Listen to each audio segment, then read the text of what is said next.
Hey everybody, I'm Gino Reynolds from The Real Opinion. So, it's finally here. And this one's going to be tough. There's a lot to talk about, so in the immortal words of the Joker, and here we go.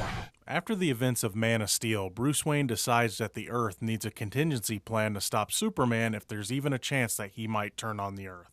That would be the short setup for this movie. The detailed setup would take way too long to fully cover. This is the movie's biggest and most hurtful flaw. It tries to tell and or set up at least 7 different stories. Man of Steel 2, The Dark Knight Returns, a Justice League setup, and others. One of which, if I say, it would spoil a major plot point. What I'm trying to say is that this movie had too many stories to feel like a complete and coherent movie. Some of these, especially the big spoiler one, should have been saved for much, much later. Problem is, DC wanted to catch up to Marvel and also not be accused of ripping off Marvel's shared universe plan. I think I would have rather they took their time and world build instead. The best part of the film that offers the most promise for the future is Ben Affleck as Batman and Jeremy Irons as Alfred. In my opinion, all the best scenes in the movie involve one or both of them in some way, shape, or form.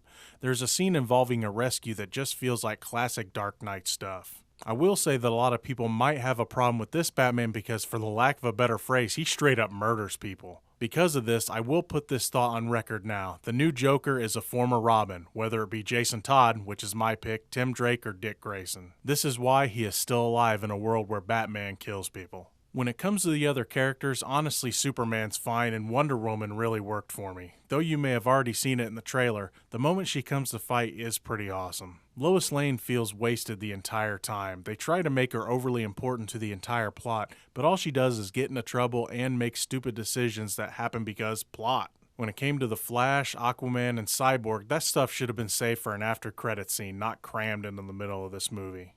and now on to Jesse Eisenberg as Lex Luthor. Oh, I'm sorry, Lex Luthor Jr. I don't even know where to begin talking about this spastic little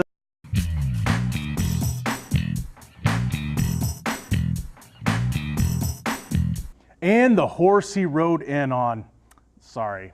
Thank you for letting me get that off my chest. He's just awful, man. Awful. Now, let's move on to the title fight, shall we?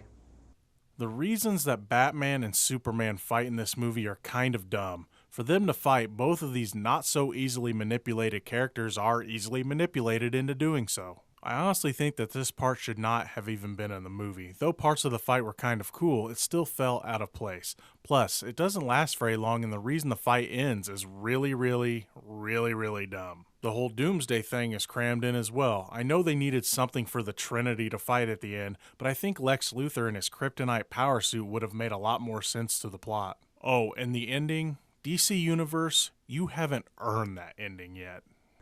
Despite my thoughts on this one, I'm not too discouraged from this DC universe. This movie still had some promise for some of the things to come, even though as a whole it was a jumbled mess of a story. But remember, it's only just one guy's opinion. I'm Gino Reynolds from The Real Opinion. Until next time.